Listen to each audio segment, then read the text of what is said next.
વિસાવદર અપક્ષ ઉમેદવારના આપ સામે પ્રહાર. અપક્ષ ઉમેદવાર હિતેશ વઘાસિયાનું મોટું નિવેદન સામે આવ્યું છે. આપમાંથી રાજીનામું આપ્યા બાદ હિતેશ વઘાસિયાએ આક્ષેપ કર્યા.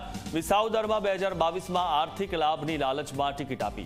સારા ઉમેદવારને સાઈડ કરીને અમુક માણસોએ ખેલ પાડ્યો છે. હવે ભૂપત ભાયાણી ગદ્દારના ભાષણો કરવામાં આવે છે.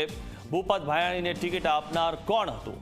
અમે પહેલા જ કીધું હતું કે આ માણસ આપણી સાથે નહીં રહે. અમને સમજાવી ભૂપત ભાયાણીને જીતાડવા માટે કહેવડાવ્યું હતું.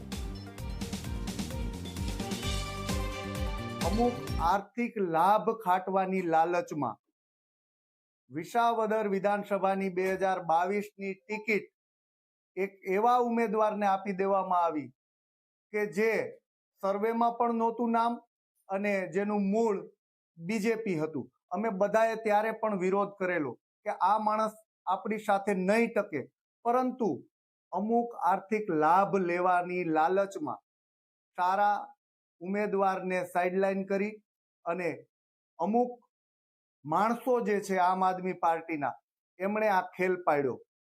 પરંતુ આ આર્થિક લાભ કોણે લીધેલો?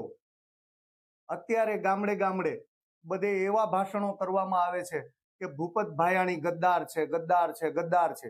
બધા લોકોને એવું કહેવામાં આવે છે, પરંતુ એનું મૂળ તો તમે જુઓ. ભૂપત ભાયાણીને ટિકિટ આપનાર કોણ?